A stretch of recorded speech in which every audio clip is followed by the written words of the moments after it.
Soyez chacun et chacune les bienvenus pour ce temps de culte. Que vous puissiez vous sentir accueillis par notre Père Céleste qui ouvre ses bras à quiconque vient à lui.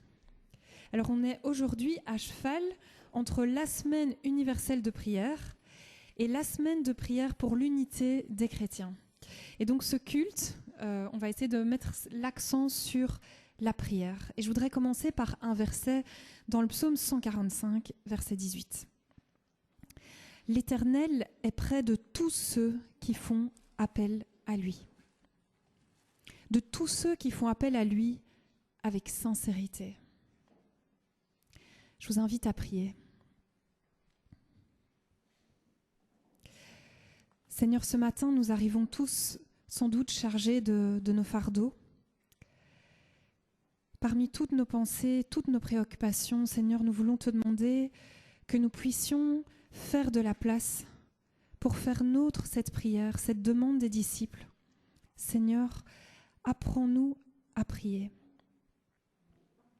Où que nous en soyons, renouvelle en nous cet élan, cette aspiration à parler avec toi. L'habitude, les soucis, les doutes, les fatigues, le travail, les activités, la charge parentale, beaucoup de choses entament notre vie de prière. Mais nous voulons ce matin, en ce début d'année, reformuler cette demande. Apprends-nous à prier, Seigneur. Au nom de Jésus-Christ, Amen. Alors je vous invite à chanter 2 chants pour initier notre prière ce matin. Un chant qui exprime une volonté d'entrer dans la présence de Dieu et la louange qui accompagne ce passage, et un chant qui invite à ce que le Seigneur sonde nos cœurs et nos pensées afin de vraiment vivre un face-à-face, une rencontre authentique entre lui et nous ce matin. Alors entre les 2 chants, nous entendrons 3 prières que j'ai demandé à 3 enfants de préparer. Je me suis dit que quand on veut se remettre en apprentissage, le Christ nous invite toujours à regarder aux enfants, à apprendre à leur ressembler, donc que leur prière puisse aussi nourrir notre prière et nous inspirer. Je vous invite à vous lever pour ceux qui le peuvent, pour chanter « J'entre dans tes portes » et Isaïa, Samuel et Gabriel peuvent déjà venir près de moi pendant le chant avec leur prière.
Je veux te remercier parce que j'ai passé une bonne semaine avec mon papa.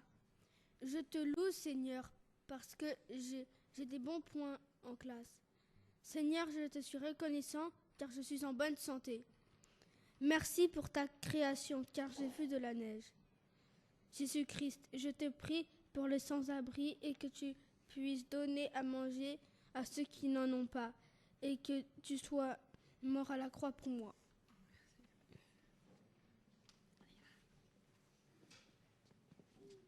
Alors, d'après le psaume 114, « Le Seigneur me fait du bien. J'aime le Seigneur, car il tend son oreille vers moi pour entendre mon cri.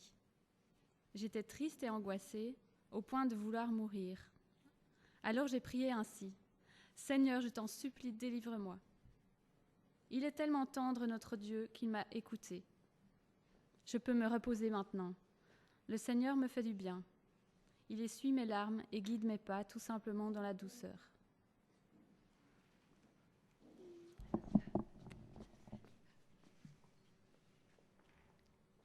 Seigneur, je te prie pour la paix. Fais que la guerre en Israël et en Palestine s'arrête et qu'ils puissent vivre en paix. Mets dans le cœur des hommes de l'amour, ne nous abandonne pas, aide-nous à mieux t'aimer et à mieux te connaître. Je te prie au nom de Jésus-Christ. Amen. Amen.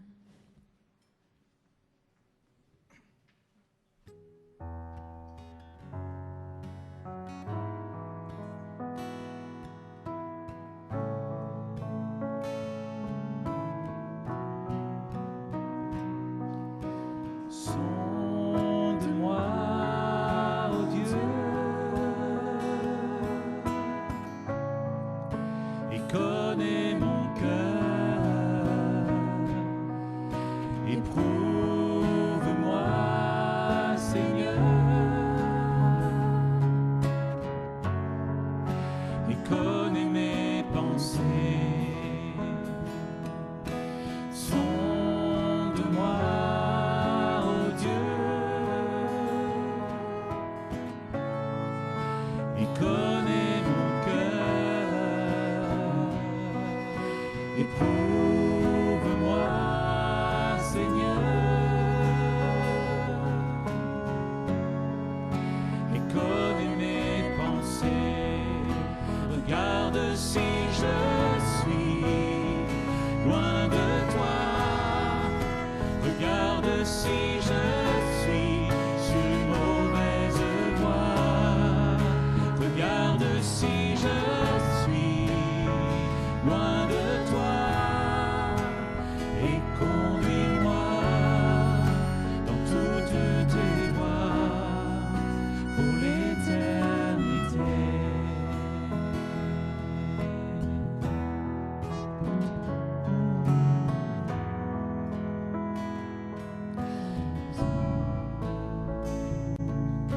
Sonde-moi, ô Dieu,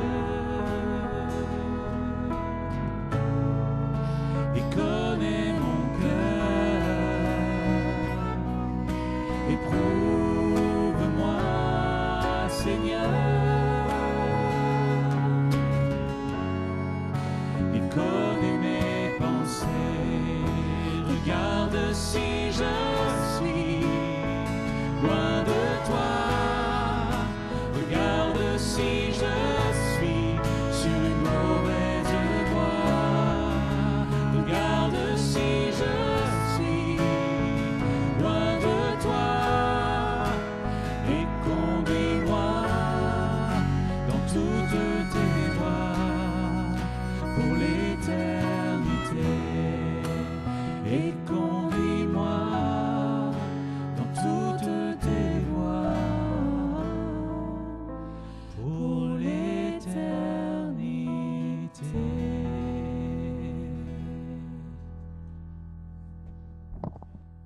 Je vous invite à prendre place. 2 lectures pour poursuivre notre méditation autour de la prière ce matin. En Romains 8. De même, l'Esprit Saint aussi nous vient en aide, parce que nous sommes faibles. En effet, nous ne savons pas prier comme il faut. Mais l'Esprit lui-même prie Dieu en notre faveur avec des gémissements qu'aucune parole n'est capable d'exprimer. Et Dieu, qui voit dans les cœurs, comprend ce que l'Esprit Saint veut demander. Car l'Esprit prie en faveur des croyants, comme Dieu le désire. Et dans la poursuite de ce verset, un extrait de la règle de Reuilly qui dit « Nous n'avons pas besoin d'analyser trop souvent notre prière. Nous n'avons à craindre ni ses hardiesses, ni ses hésitations. Telle une plante robuste et fragile mise en terre, elle obéira à la loi de la croissance. Rien ne vieillit, rien ne meurt dans le cœur attentif à Dieu. Je vous invite à vous lever à nouveau pour ceux qui le peuvent, pour chanter 2 chants de louange. Et les enfants, vous pouvez partir dès le premier chant.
Tu es celui dont l'amour dure à toujours.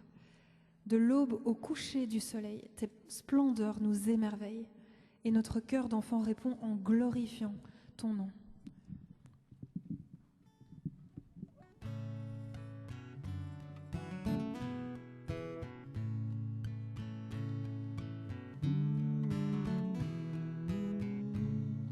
De l'aube au coucher du soleil, tes splendeurs nous émerveillent, et notre cœur d'enfant répond en glorifiant ton nom,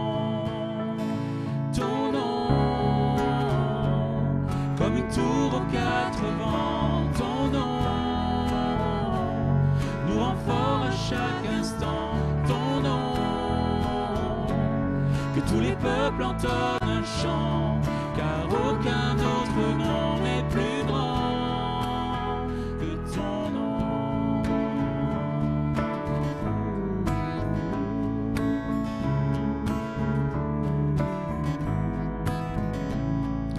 Jésus fortifie nos cœurs par ta grâce et ta grandeur, car c'est en toi que nous prions, viens glorifier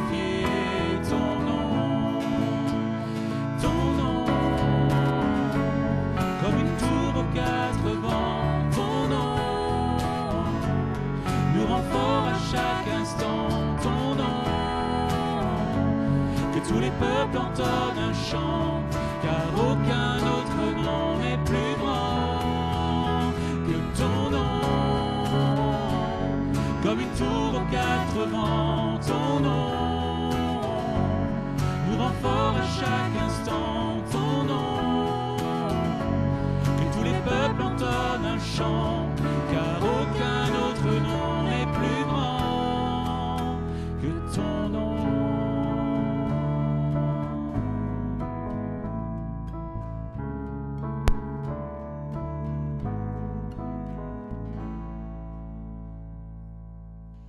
Je vais inviter Heidi à venir prier pour la prédication.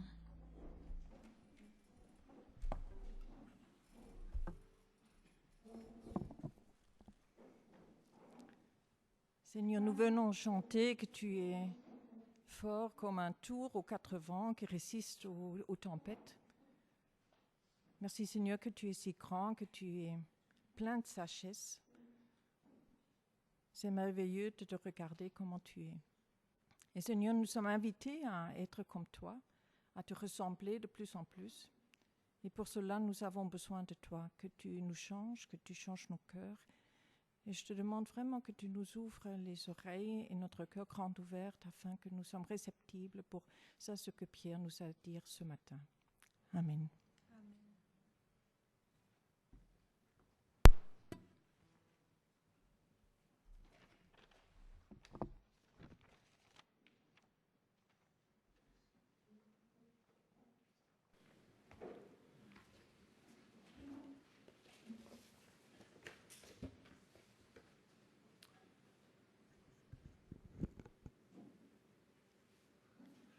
Un petit réglage technique, deux petits réglages techniques, et voilà. Bonjour à toutes et tous, on est très heureux, Caroline et moi, de vous retrouver après 10 jours de repos en Suisse. Il y a une semaine, nous étions au culte dans une ville qui s'appelle La Chaux-de-Fonds. Il faisait moins 16 degrés et il y avait 15 cm de neige. On trouvait ça formidable. Et j'avoue que cette semaine en Belgique, il faisait beaucoup plus chaud, il y avait beaucoup moins de neige, mais on trouvait ça beaucoup moins sympathique quand il faut se déplacer pour aller travailler. Alors, heureux de vous retrouver pour continuer un parcours dans l'espérance du chrétien. C'est la 9e prédication et je l'ai intitulée ce matin « La révélation des mystères du royaume ». J'ai parfois du mal à trouver des titres. Mais ça, je trouve, c'est un beau titre. Ça fait envie. Voilà où nous en sommes dans ce parcours qui a commencé en 2021. Les 4 sommets de l'espérance du chrétien. L'espérance dans le retour de Jésus-Christ. L'espérance dans le repos, la résurrection, la vie éternelle. L'espérance dans la justice de Dieu. Et nous sommes en train de gravir le 4e sommet, le règne éternel de Dieu. Pour le royaume de Dieu, je vous avais dit la fois passée que différents courants théologiques avaient fleuri dans les siècles passés en disant le royaume de Dieu, c'est surtout une puissance intérieure. Le royaume de Dieu, c'est surtout un règne futur. Le royaume de Dieu, c'est l'Église.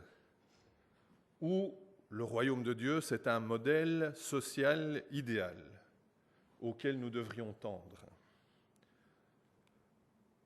Eh bien, je crois qu'avant tout, la meilleure définition que j'avais trouvée, c'était le royaume de Dieu, c'est là où Dieu règne.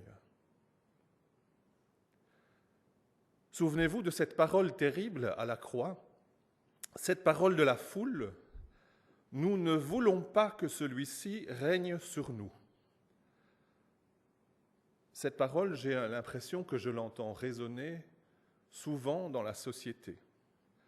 Nous ne voulons pas que le Christ règne sur nous. Et nous avions lu le psaume 145, que les Juifs appellent la louange des louanges et que certains d'entre eux récitent 3 fois par jour. Et qui nous rappelle que le royaume de Dieu est de toute éternité, que Dieu règne partout, tout le temps, mais que pour en voir les fruits, il faut le laisser régner. Aujourd'hui, j'aimerais vous parler d'un enseignement de Jésus concernant la révélation des mystères, et nous lirons des paraboles en Matthieu 13, et vous aurez le même récit, on lira un petit passage de Marc 4 qui parle de la même chose. C'est quoi ce royaume de Dieu ?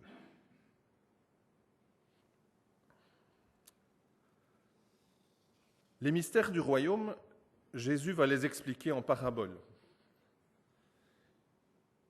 Les évangiles proposent 43 paraboles. C'est beaucoup en comparaison de ce que le Talmud, c'est-à-dire la connaissance, l'érudition juive de ce que les rabbins disaient au temps de Jésus, il y a, paraît-il, 5 paraboles. Jésus a donc été un grand prédicateur populaire, et sa vocation d'enseignant, il l'a concrétisée en adoptant ce genre de communication. Dans la parabole, nous voyons un peu comment vivait le monde dans lequel Jésus vivait, de Galiléens, paysans, pêcheurs, vignerons.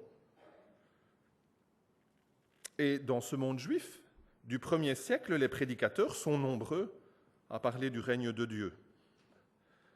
Mais ils le font par rapport à un règne futur où la puissance de Dieu se manifestera. Et la grande originalité de Jésus, c'est de dire que certes, il y a un règne futur, mais que ce règne, il est déjà là, et qu'il se déchiffre dans les petits commencements, ici et maintenant.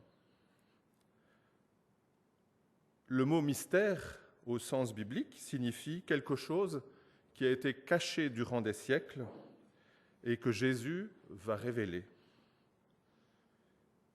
Oui, les Juifs religieux, à l'époque de Jésus, n'attendent qu'un roi triomphant, et pourtant, ils passent à côté de la notion de serviteur souffrant que, par exemple, le prophète Ésaïe a annoncé. Nous lirons donc, pour écouter l'enseignement de Jésus, des extraits de Marc 13 et de Matthieu 13 et de Marc 4. Ce sont des paraboles qui commencent toujours par ces mots. Jésus dit, le royaume des cieux est semblable à. Il est donc utile de nous y attarder si nous voulons essayer de comprendre ce que Jésus veut dire. Nous sommes en présence d'une grande foule sur les rives et Jésus est assis dans une barque et il enseigne concernant le royaume de Dieu. Et il commence par annoncer une parabole que vous connaissez, peut-être, la parabole du semeur. Nous ne la lirons pas en entier, vous la lirez à la maison, mais nous allons lire son explication, parce que Jésus nous donne l'explication de la parabole du semeur.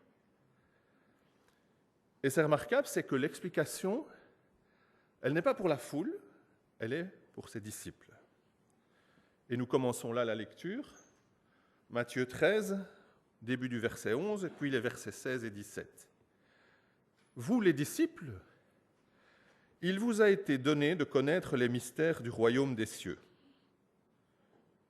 Heureux sont vos yeux, parce qu'ils voient, et vos oreilles, parce qu'elles entendent.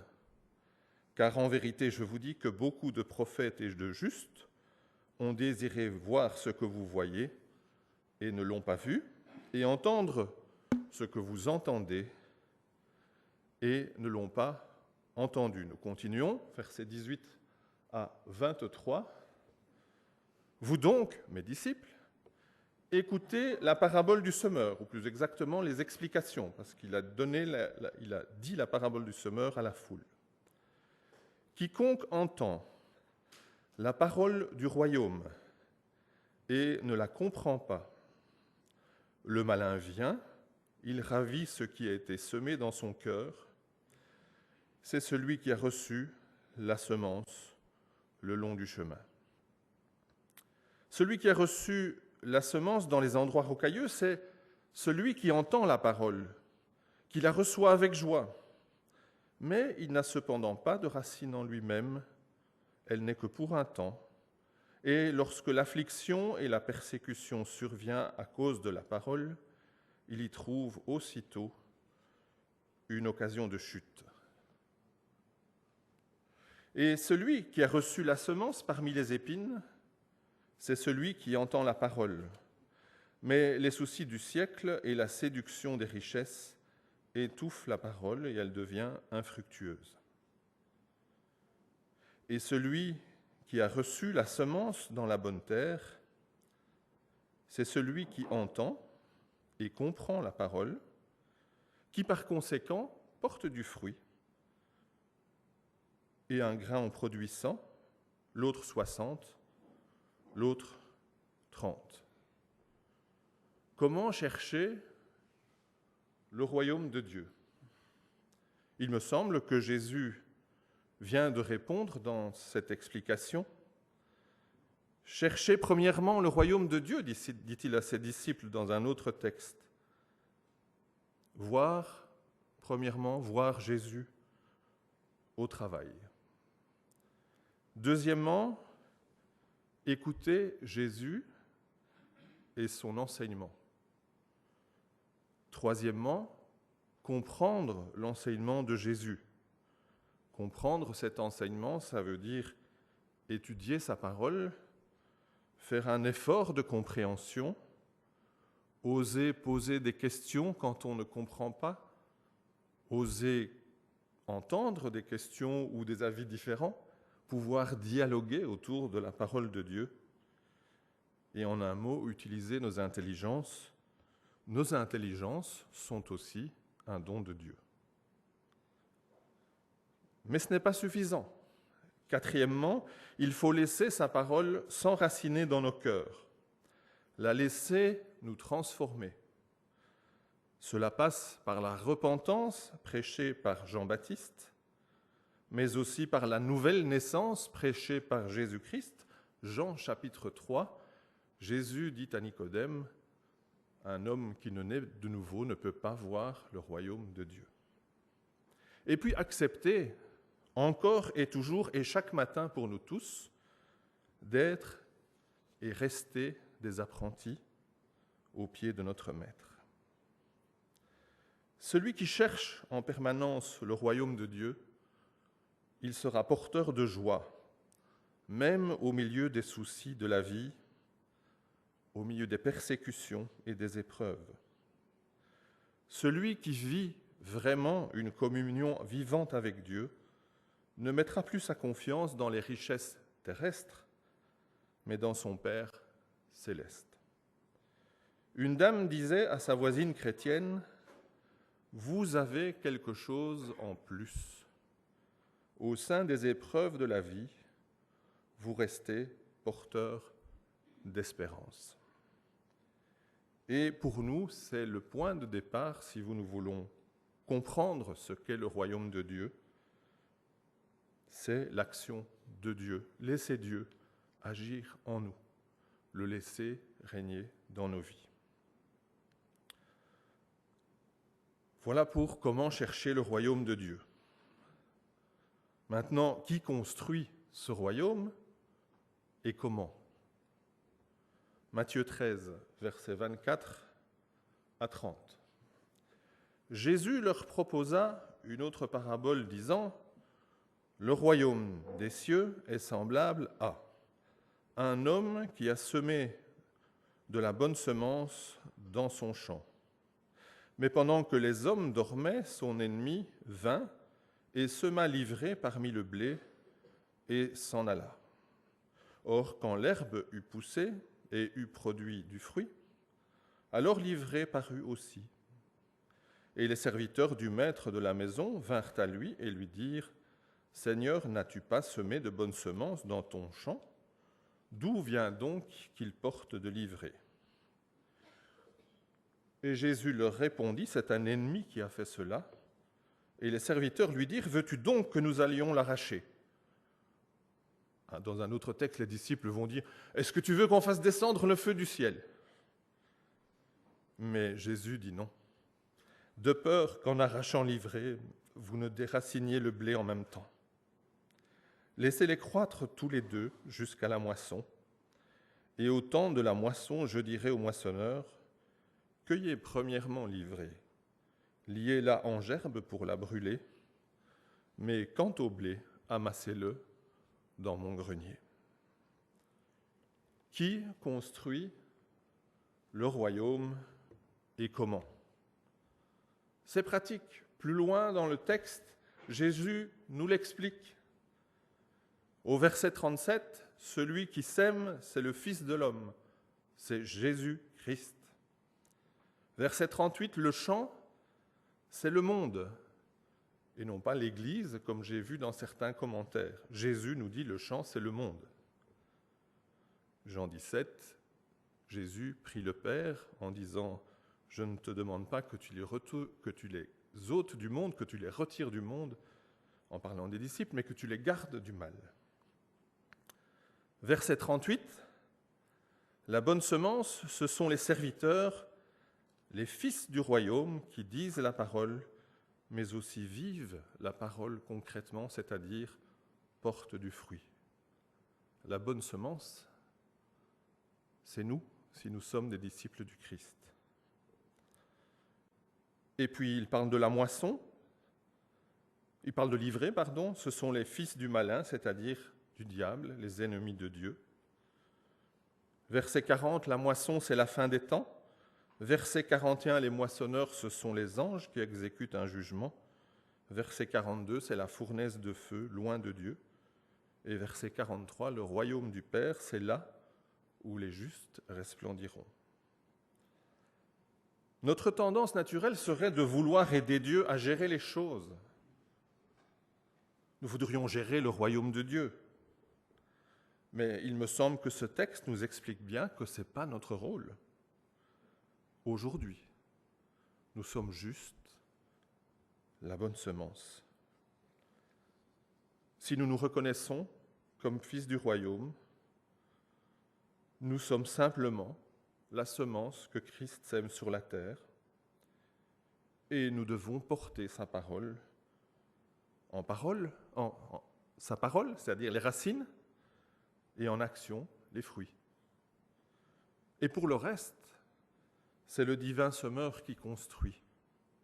Il connaît les autres fils et filles du royaume qui sont eux aussi les bonnes semences utilisées par le divin semeur. Laissons-le agir. Il le fait bien mieux que nous. Un autre point, d'autres paraboles. Un royaume presque invisible aux yeux du monde, mais qui resplendira un jour. Matthieu 13, versets 31 à 33. Il leur proposa une autre parabole en disant « Le royaume des cieux est semblable à un grain de sénévé ou de moutarde qu'un homme a pris et semé dans son champ.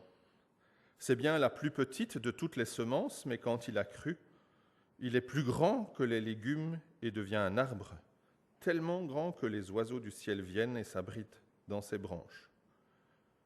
Une autre parabole, le royaume des cieux est semblable à du levain qu'une femme a pris et caché parmi 3 mesures de farine jusqu'à ce que tout fût levé. »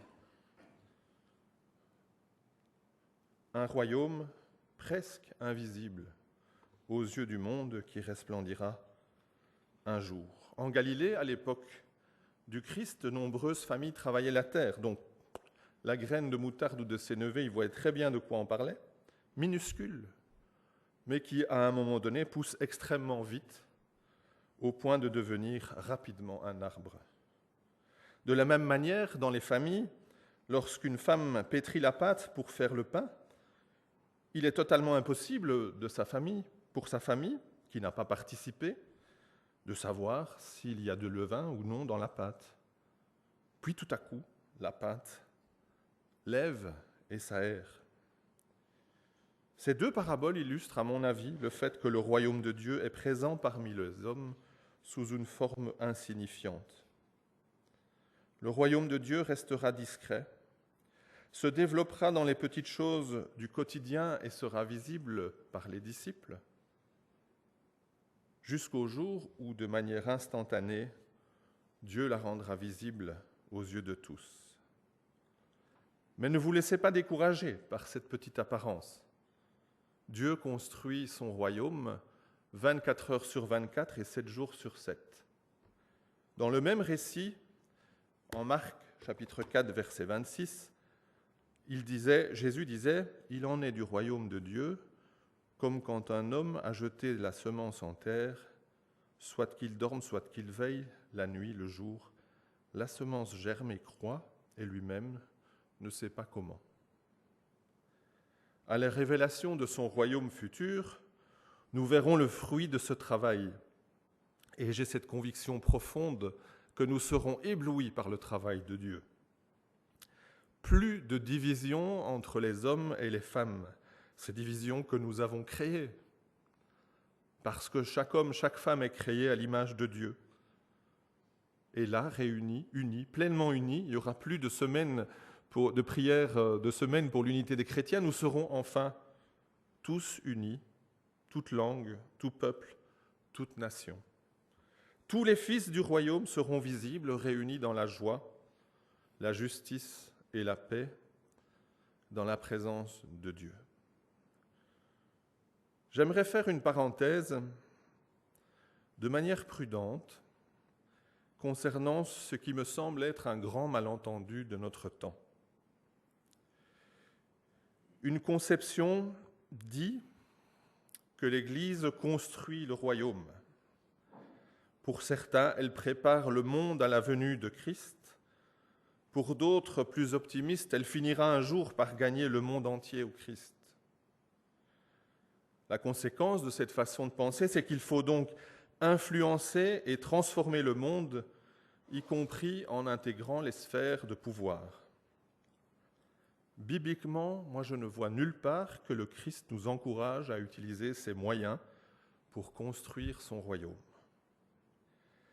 L'histoire de l'humanité m'apprend au contraire que le mélange entre la religion et les pouvoirs économiques et politiques sont la cause de bien des horreurs dans l'histoire du monde et des pages sombres pour le témoignage chrétien.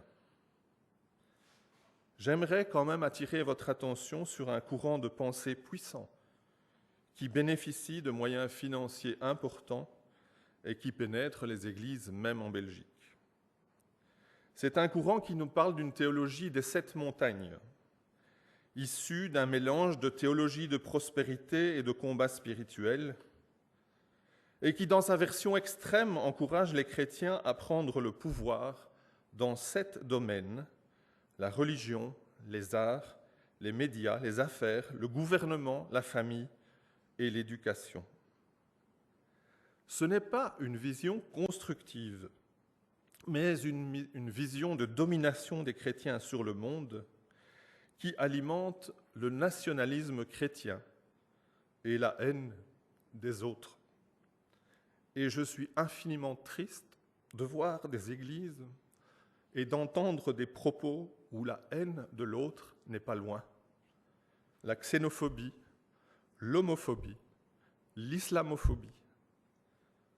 Toutes ces choses, mes amis, sont absolument opposées aux valeurs de l'Évangile. L'Évangile, c'est d'abord aimer son prochain. C'est déjà pas simple. Et Jésus va même plus loin. Aimez vos ennemis. Alors je ne dis pas que tous ces gens sont nos ennemis, mais nous sommes appelés à aimer envers et contre tout. Audrey nous disait dans une récente prédication, Dieu nous appelle à une intégrité nourrie par son amour. Il nous invite à être les ambassadeurs d'un royaume dans lequel son amour inspire chacun de nos gestes. Et elle concluait en disant « Un chrétien n'est pas un conquérant, mais un serviteur ». Je partage totalement cette façon de voir. Mais revenons à notre texte. Matthieu 13, versets 44 à 46. Le royaume des cieux est encore semblable à un trésor caché dans un champ qu'un homme a trouvé, qu'il a caché. Et de la joie qu'il en a, il s'en va et vend tout ce qu'il a, et il achète ce champ. Le royaume des cieux est semblable à un marchand qui cherche de belles perles. Ayant trouvé une perle de grand prix, il s'en est allé et a vendu tout ce qu'il possédait et l'a acheté. Alors ici, Jésus ne nous donne pas l'explication, et donc dans les commentaires que j'ai lus, j'ai trouvé 2 choses. Mais je vais en retenir qu'une, parce que je pense que c'est celle-là qui est juste. Carlos nous a parlé voici 2 semaines de la gratuité du salut. Alors il n'est pas question ici, à mon avis, du prix que nous devrions payer pour entrer dans le royaume de Dieu. En Matthieu 20, verset 20, une autre parabole sur le royaume de Dieu parle d'un maître qui embauche des ouvriers dans sa vigne. Et les derniers ouvriers reçoivent le même salaire que les premiers. Mais la conclusion, c'est que c'est le maître qui paye et que tous les ouvriers, du début ou de la fin, reçoivent la même chose et c'est pour tous un salaire immérité. C'est Dieu qui a payé le prix pour racheter le trésor caché dans le champ. La perle de grand prix, les fils du royaume encore aujourd'hui cachés dans le monde. Et le prix payé, c'est le sang de Christ versé à la croix. En Apocalypse 5, verset 9, dans le Cantique à l'agneau, nous lisons ceci, un extrait. « Tu as acheté pour Dieu, par ton sang, de toute tribu, de toute langue, de tout peuple et de toute nation, et tu as fait d'eux un royaume. » Ce royaume, il a une valeur infinie pour Dieu. L'Église a-t-elle de la valeur à mes yeux? Mes frères et sœurs ont-ils de la valeur pour moi? Je conclus. Dans la fin du récit de Matthieu 13, si vous le lisez à la maison, vous verrez encore que le royaume des cieux est semblable à un filet qui a été jeté à la mer. Et Jésus nous parle de l'avènement final du royaume et du jugement. Il nous parle ainsi aussi du royaume des cieux qui est semblable à un maître de maison qui tire son trésor des choses nouvelles et des choses anciennes. Je crois que ça nous dit quelque chose du plaisir de Dieu. Tel est le mystère du royaume. Avant le jour de la moisson, avant la fin des temps, Dieu est entré dans l'histoire des hommes. En la personne de Jésus-Christ, il n'est pas venu abolir les promesses ou la loi, les choses anciennes. Au contraire, il est venu les réaliser pour apporter la vie, pour apporter la réconciliation avec Dieu et les bénédictions de son royaume pour tous les peuples et pour l'éternité, les choses nouvelles. Le royaume est venu humblement, discrètement, de Bethléem à la croix, où Christ a payé le prix par le sang de sa croix. De la même manière, le royaume vient à notre rencontre discrètement dans nos vies, et il nous appartient d'être cette bonne semence. Mais c'est Dieu qui fait grandir où il veut, quand il veut, comme il veut. Il est le potier, et nous ne sommes que l'argile. Mais cette bonne semence et cette argile sont pour lui un trésor dans le monde, une perle de très grand prix. Le royaume de Dieu est un miracle, un acte créateur de Dieu qui se renouvelle tous les jours en apportant discrètement la vie divine parmi les hommes. Mais un jour, ce même royaume, au retour de Christ, apparaîtra avec force et avec puissance pour débarrasser la terre de tout péché, de tout mal, et d'y faire régner la paix et la justice. La prière d'Isaïe sera réalisée pleinement. Fin des guerres. Mais alors, et alors seulement, comme le dit Matthieu 13, les fils du royaume brilleront comme le soleil dans le royaume de leur Père. Amen.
Change mon cœur, Seigneur, et purifie-moi. Change mon cœur, Seigneur, que je sois comme toi. Jésus, tu es le potier, je suis l'argile. Brise-moi, façonne-moi, oui c'est mon désir. Change mon cœur, Seigneur, et purifie-moi. Change mon cœur, Seigneur, que je sois comme toi. Jésus, tu es le potier, je suis l'argile. Brise-moi, façonne-moi, oui c'est mon désir. Change mon cœur, Seigneur, et purifie-moi. Change mon cœur, Seigneur, que je sois comme toi.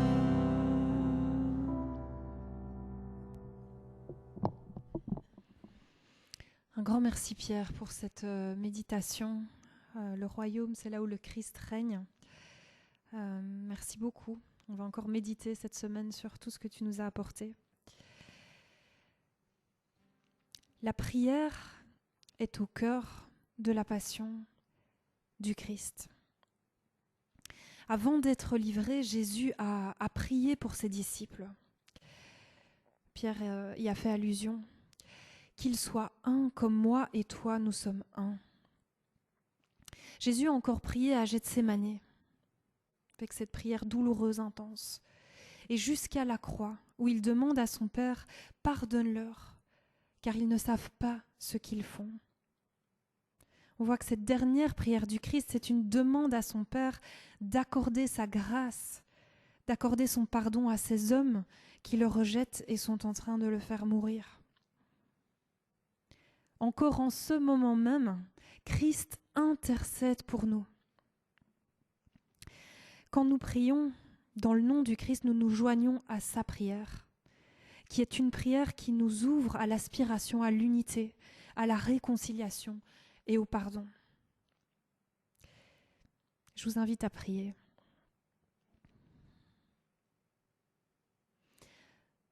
Par la croix, ton Fils a payé pour toutes les ruptures et les haines.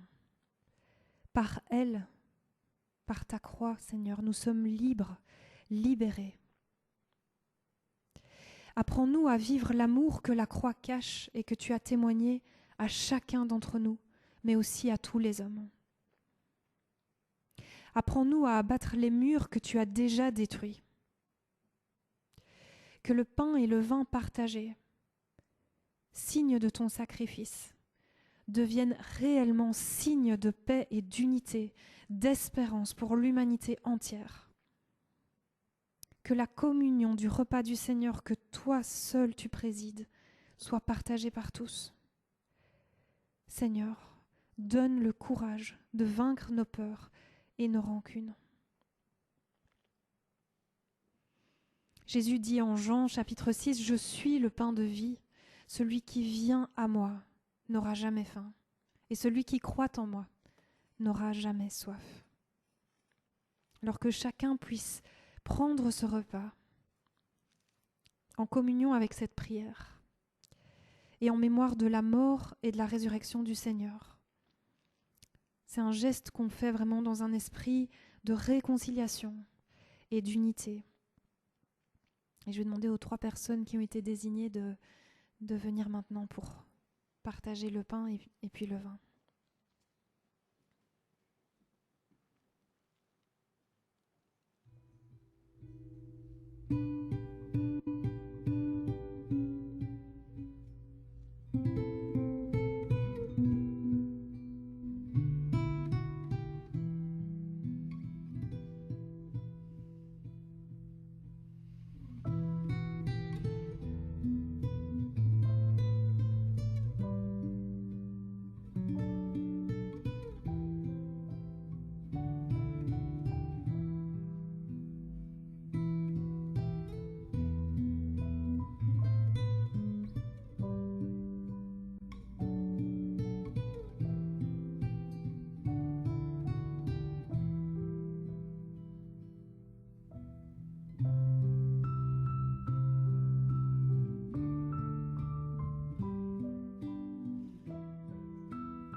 Si une ou deux personnes veulent prier à haute voix, sentez-vous libre et Caroline terminera.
Notre Dieu, notre Père, nous voulons te remercier pour ton amour.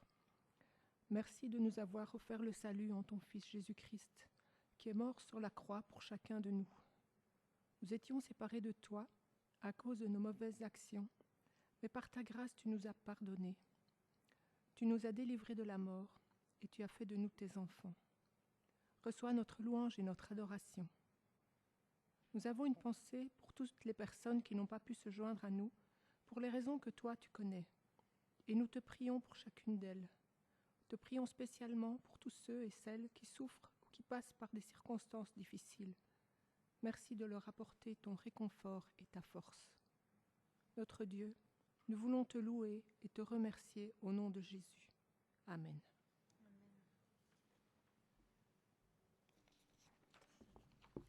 Merci beaucoup, Caroline. Nous arrivons tout doucement à la fin de notre culte. Comme c'est habituel, nous allons faire quelques annonces maintenant qui concernent la vie de la communauté. Je vais commencer par les groupes de maison. Il y a 3 groupes de maison qui auront lieu cette semaine. Ric Sansard vendredi, si je ne me trompe pas. Uccle jeudi et Oderghem lundi pour la dernière fois. À partir de février, le groupe de maison d'Oderghem passera au jeudi quand il n'y a pas réunion de prière. Alors je rappelle, juste après le culte, on a notre première séance de préparation au baptême. Donc si vous n'êtes pas inscrit, vous pouvez quand même participer sans problème. Nous aurons un culte de baptême le 31 mars, le dimanche de Pâques. Ce sera un moment fort dans la vie de notre communauté. La semaine prochaine, nous aurons un culte thématique un peu différent sur le thème des prisons. Et le culte sera suivi immédiatement par une agape, tous ensemble. Ça fait longtemps qu'on n'a plus mangé ensemble. Ça va être un chouette moment à partager. Et donc, je rappelle qu'on amène chacun un plat salé et un plat sucré. Comme ça, il y a 2 gros buffets. Un buffet salé puis un buffet dessert. Voilà, il n'y a pas besoin de s'inscrire. Vous venez avec votre plat et vos plats. Et on sera vraiment très heureux de partager un moment ensemble. Une dernière annonce. Claude, qui fait partie de notre communauté, Claude, si tu peux peut-être lever la main pour ceux qui ne te connaissent pas, organise une retraite. Il a déjà organisé cette retraite l'année passée à Joude. Et on avait eu Elga de la communauté et Wendy qui sont là aujourd'hui, je pense, si vous pouvez lever la main, qui ont participé, si vous avez envie de les questionner sur leur expérience. Donc c'est une retraite qui est organisée autour du thème justement de la prière du cœur. Et vous avez donc un petit visuel. Tu peux peut-être mettre la page d'après. Ça n'est pas passé. D'accord. Ah, il n'y en a qu'une. Donc, est-ce que tu peux alors, je pensais avoir les informations, c'est bien du 3 au 8 mai, si j'ai bien retenu. Claude, non. Du 8 au 12 mai. Donc, vous... En plein week-end de l'Ascension. Voilà, si vous voulez avoir plus d'informations, il y a des petits flyers qui seront mis à l'arrière et vous pouvez aussi aller voir Claude pour toute information supplémentaire. Je vous invite à terminer ce culte par un dernier chant. Mon secours est en toi. Et pour ceux qui le souhaitent ou le peuvent, on peut se lever.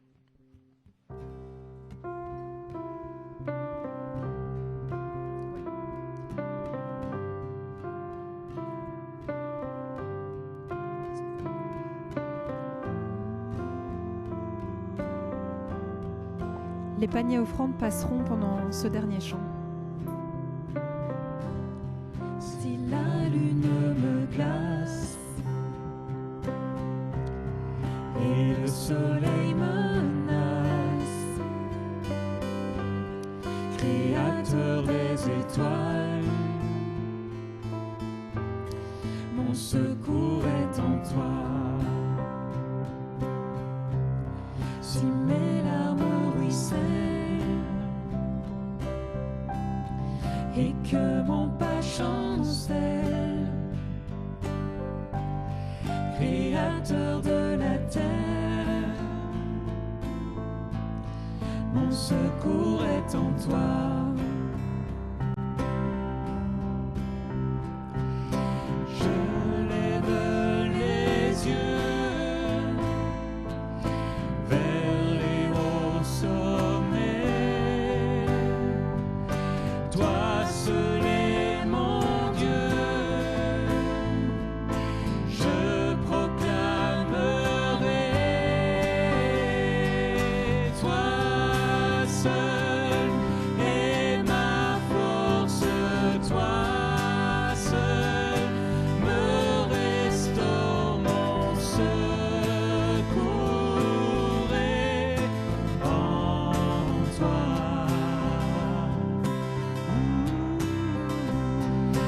Toujours tu me portes, jamais tu ne dors, mon secours est en toi.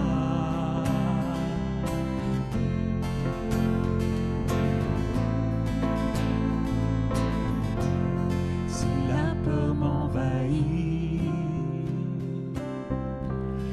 et mon âme chavire,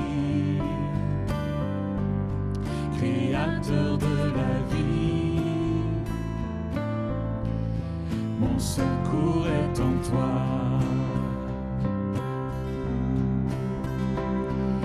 Je lève les yeux vers les hauts sommets, toi seul est mon Dieu, je proclamerai, toi seul est ma force.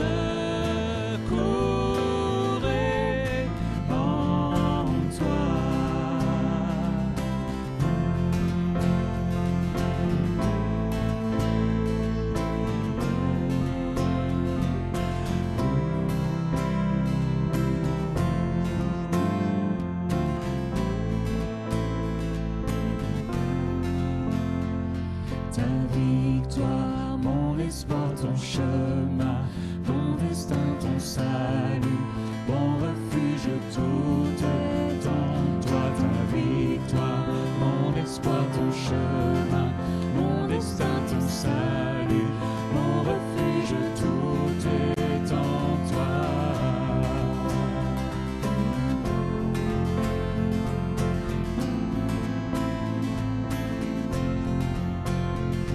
Ta victoire, mon espoir, ton chemin, mon destin, ton salut, mon refuge, tout est en toi. Ta victoire, mon espoir, ton chemin, mon destin, ton salut, mon refuge, tout est en toi. Ta victoire, mon espoir, ton chemin, mon destin, ton salut, mon refuge, tout est en toi. Ta victoire, mon espoir, ton chemin, mon destin, ton salut, mon refuge, tout est en toi.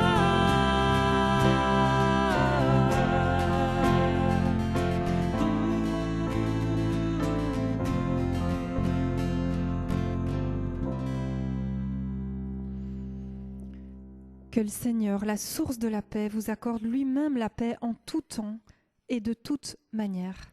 Que le Seigneur soit avec vous tous et je vous souhaite un bon moment de café après culte ainsi qu'une bonne semaine.